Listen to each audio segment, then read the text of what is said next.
Bonjour à tous et bienvenue dans ce nouvel épisode, un petit épisode bonus sur comment trouver un bon fournisseur sur AliExpress. Donc la méthode n'est pas sûre à 100% évidemment, et vous allez voir, il y a peut-être 2-3 petites indications qui font que parfois ça complique la chose, mais globalement, à 90%, si vous faites ces 2-3 petites actions très rapides, ça vous permettra de trouver un fournisseur qui soit de bonne qualité. Alors, avant de commencer quoi que ce soit, on va commencer par une petite pépite d'évidence, c'est-à-dire qu'en gros, on va travailler en navigation privée. Juste pour vous expliquer en deux mots pourquoi, c'est que les navigations privées vous protègent des cookies. Les cookies sont les petits fichiers, comme vous le savez peut-être, qui sont stockés sur les navigateurs et qui donnent des informations sur ce que vous avez cliqué, où ça, pourquoi, comment, ce que vous visitez, etc. AliExpress, comme beaucoup de sites, pour pas dire tous, utilise des cookies évidemment, et du coup dans les recherches qu'on fait sur AliExpress, parfois la recherche qu'on fait elle est tronquée par rapport aux résultats par rapport aux résultats de recherche qu'on avait eu et des recherches qu'on avait faites ou des produits qu'on avait visités. En gros, pour schématiser, il peut arriver, à forte chance, que quand vous faites votre recherche, AliExpress ne vous propose pas les bons produits, c'est-à-dire celui que vous cherchez vraiment, parce qu'il s'auto-influence sur ce qu'il a enregistré de vous et de votre navigation. Donc là, en gros, pour faire simple, on va utiliser une navigation privée. Donc là, sur Chrome, je vais dans le menu et je vais cliquer sur Nouvelle fenêtre de navigation privée pour pouvoir ouvrir cette fenêtre. En gros, on va dans la navigation privée, hop, voilà, se débarrasser de toute forme d'informations qui auraient pu être stockées sur nous. Ensuite, on va aller sur notre site, donc fr.aliexpress.com. Voilà. Donc là, on se retape toutes les bannières, les trucs cookies, tout ça, c'est normal puisqu'on est en navigation privée, donc il a l'impression que c'est la première fois qu'on vient. Et du coup, à partir de là, on a notre site qui nous permet de faire nos recherches. Donc là, je vais faire une recherche. J'avais parlé tout à l'heure de lampe à vélo. Donc je vais faire une recherche sur les lampes à vélo. Alors, petit aparté, on est ici pour parler de la façon de trouver au mieux un bon fournisseur. C'est pas parce que je tape lampe à vélo que je vais vous montrer des produits qu'il faut tester ou qui sont des produits qui se vendent. Gardez bien en tête et à l'idée qu'on est là pour tester la manière de faire. Là, en l'occurrence, si j'affiche des lampes à vélo, ne vous dites pas, tiens, c'est ça qu'il faut que je vende ou c'est ça qu'il faut que je teste. Je vous donne aucune indication sur des produits aujourd'hui, j'ai juste pris lampe à vélo parce que j'ai vu une pub tout à l'heure sur Decathlon qui parlait d'une lampe à vélo. C'est tout. Je suis pas en train de vous dire que les lampes à vélo, c'est ça qu'il faut vendre, hein, surtout. Donc là, on arrive dans notre zone de recherche. Moi, j'aime travailler ici avec le mode vignette pour avoir un affichage plus intuitif. Voilà. Donc, ce qu'on va faire, en fait, c'est qu'on va travailler avec la partie des filtres. Et dans ces filtres, on va travailler avec deux filtres qui sont importants. Le premier, c'est la note qui est attribuée. Donc, on va chercher que des produits qui ont une note égale ou supérieure à 4 sur 5. Ensuite, on va trier tous ces résultats par le nombre de commandes qui ont été faites.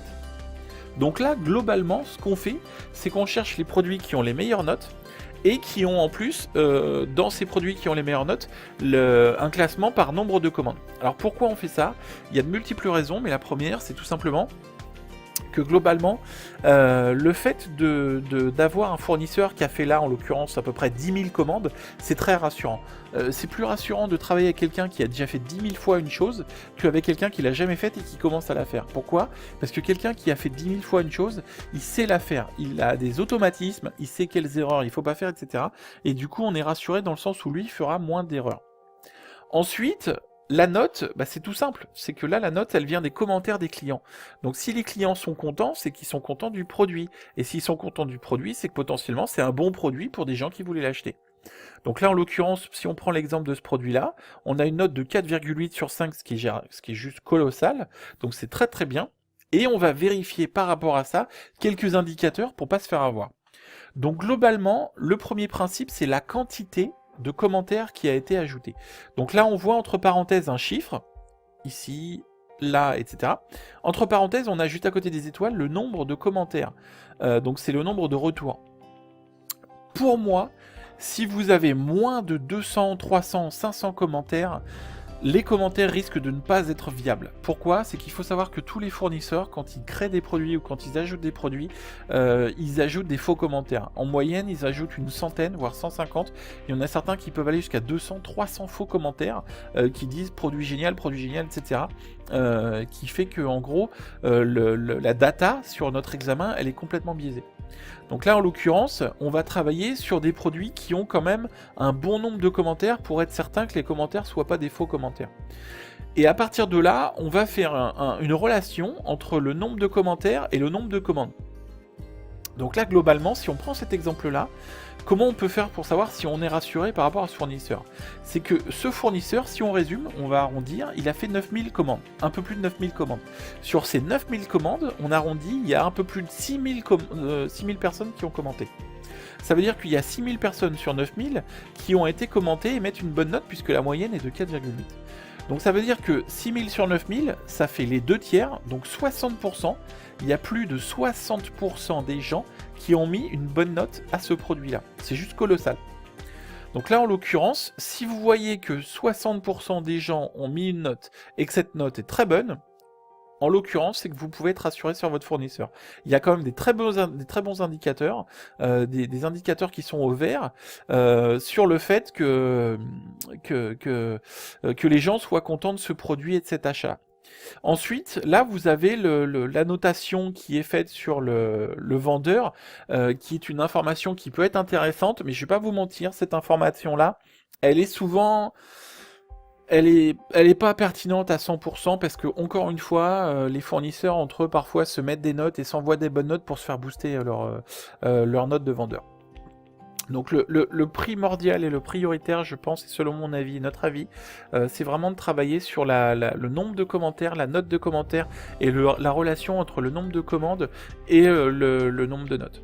Si on prend un produit, on va aller tout en bas dans les dernières pages. Voilà, je vais aller en page 7. Hop, tiens, je vais prendre ce produit-là. Là, typiquement, j'ai un produit, je vois, il a 171 ventes, 160 en gros commentaires. On est quasiment à 100%. Donc déjà, ça sent carrément, je ne vais pas dire de gros mots, mais ça sent pas bon. Pour être poli, ça sent pas bon. C'est-à-dire que si on résume en 2 secondes, il y a presque 100% des gens qui ont acheté le produit, qui auraient mis un commentaire avec une note de combien ? Une note moyenne de 4,8 sur 5. Donc là, on voit qu'il y a arnaque. Statistiquement, il n'est pas possible que 100% des gens viennent mettre des commentaires. Donc là, on voit typiquement qu'il y a plus de commentaires que de gens qui ont acheté et que ça sent pas bon. En plus, on a dit tout à l'heure, on est sur une base là de 156 commentaires qui ont été faits. Si on regarde un petit peu la tête des commentaires, à mon avis, ça va pas être glorious. Donc là, on va dans l'onglet de description. Au lieu d'être dans le détail de l'article, on va sur les évaluations. Voilà, si on prend les traductions, tout en plastique fait, mais bon, tout en plastique fait. Donc vous voyez que là, c'est bon, c'est Finland, donc c'est les traductions automatiques qui sont pas forcément bonnes. Mais bon, si on lit un petit peu la liste des commentaires, on voit globalement, je sais casser, très rapide, gratuite, enfin, ça ressemble à rien, quoi. Les commentaires ne ressemblent à rien, quoi. Il n'y a pas de grand. Vous voyez, enfin, ça n'a pas de sens, quoi. Qu'est-ce que c'est que ces commentaires? Hop. Turkey Post. Bon, voilà. Il n'y a pas de commentaires, il n'y a que des notes, il n'y a pas de like, il n'y a rien. Vous voyez que ça sent pas bon, quoi. Franchement, on se confirme que clairement, là, les commentaires ont l'air plus fake que réels. Bref, pour faire court, on n'a pas assez de data pour pouvoir estimer. Alors mettons-nous dans un cas extrême, vous n'avez pas assez de data, mais peut-être ça peut arriver parce que vous cherchez un produit ou vous voulez vendre un produit qui soit tout récent, ou alors qui est tout nouveau, ou qui vient tout juste d'être ajouté, et évidemment, il n'y aura pas beaucoup de commandes qui ont été faites, ou il n'y aura pas beaucoup de notes qui ont été mises dessus, puisqu'il vient juste d'arriver et qu'il est tout neuf. Donc si on n'a pas les datas pour savoir si le fournisseur est bon, là il vous reste plus qu'un seul principe. Nous, ça nous arrive très souvent, parce qu'on travaille avec des produits parfois qui sont très récents ou que peu de gens vendent, parce qu'on aime bien être sur des marchés plutôt parallèles. Là, globalement, vous n'avez pas beaucoup de solutions. La seule solution, c'est de faire une commande du produit pour vérifier si le fournisseur est cohérent. Alors, pour faire une commande de produit, c'est intéressant, mais nous, la technique, c'est d'en faire plusieurs. En gros, on va commander sur 3 jours ou sur 5 jours, 3 fois le même produit. L'idée, en fait, c'est de se faire plusieurs commandes pour recevoir plusieurs colis, et pour voir si, sur 3 commandes, est-ce que les 3 sont bien nickel. Si vous voyez que vous recevez 3 produits, sur les 3, il y en a 2 qui sont un peu abîmés ou cassés ou il manque des parties, on zappe. Le fournisseur 0. Donc là, en l'occurrence, ça vous permet très facilement et avec sécurité de vérifier que l'envoi, les produits et le délai, que tout se soit bien passé. Donc ça, c'est vraiment hyper important. Et en plus, il y a un autre avantage, c'est que quand vous commandez vos produits, globalement, moi, c'est vraiment le meilleur conseil qu'on puisse vous donner, c'est de toujours commander vos produits. Même si le fournisseur vous paraît très bien et tout, commandez-en un pour le tester, pour voir, pour savoir ce que vous vendez, pour voir comment ça marche et tout. Mais l'avantage aussi, c'est que quand vous avez commandé vos produits, ça peut vous permettre à vous-même de faire vos propres photos. Les photos de votre produit qui pourront être beaucoup plus jolies que des photos que vous auriez récupérées sur la page produit d'AliExpress. Vous pourrez toujours faire des meilleures photos, même avec un simple iPhone. Vous prenez du carton ou du papier noir ou un support feutre noir, et puis feutre c'est la matière, hein, donc un tissu si vous préférez, du tissu feutre noir. Vous mettez une petite lampe avec un beau spot et un beau jeu de lumière à pas cher, à 5 balles chez Casto, et vous pouvez faire des photos qui sont très sympas. Bien sûr, ce sera pas de la photo professionnelle, magnifique ou je ne sais quoi, mais ça vous permet déjà d'avoir des photos qui sont plus jolies que parfois ce qu'on trouve sur les pages produits ou sur ce genre de choses. Donc bref, le meilleur conseil qu'on puisse vous donner, c'est tout simplement commander vos produits pour tester, et si vous n'avez pas assez de data, faites-le à 100% en 3 fois. Vous commandez une fois un jour, le deuxième jour vous recommandez un deuxième produit, et le troisième jour un troisième produit. Et comme ça vous permet d'avoir 3 paquets différents. Donc là, en l'occurrence, si on revient là où on était, là pour résumer, la technique elle est vraiment très très simple. Je recherche par note, je vérifie qu'il y a un nombre cohérent de personnes qui ont noté. La note, je vérifie sa valeur, parce que si c'est un produit qui a une note de 1 sur 5, évidemment, je n'ai pas envie de travailler avec lui. Et je vais trier le tout par commande, pour être sûr d'avoir des fournisseurs qui ont déjà de l'expérience sur l'envoi et la vente de ces produits-là. Donc à partir de là, on n'oublie pas, on fait tout ça en navigation privée pour pouvoir se débarrasser de la possibilité que les cookies pourrissent nos recherches et nos affichages. Ensuite, sur la partie recherche de produits, donc là vous avez remarqué qu'on n'a pas du tout passé de temps sur la recherche produit. C'est très simple, c'est qu'on a déjà fait une vidéo sur la partie recherche produit dans la vidéo qui s'appelle de mémoire trouver mes concurrents, qui est sur la chaîne. Et surtout, c'est qu'on vous fera un épisode beaucoup plus complet, un autre bonus, soit on vous fera 2 épisodes bonus, soit on en fera un très grand, enfin un grand, qui va vous permettre de faire toute la recherche et tout le travail sur le produit. En gros, l'idée, ce serait de trouver un bon produit, et comment on fait pour tester nos produits, pour vérifier s'ils vont se vendre et s'ils sont porteurs. Avant de commencer à faire des pubs et tout ça, on fait toujours des tests sur les produits pour vérifier s'ils vont se vendre et s'ils vont plaire. Voilà, bah écoutez, j'espère que cette vidéo vous a plu. Je vous invite à nous rejoindre sur le groupe Facebook qui est totalement gratuit, je crois l'avoir dit tout à l'heure.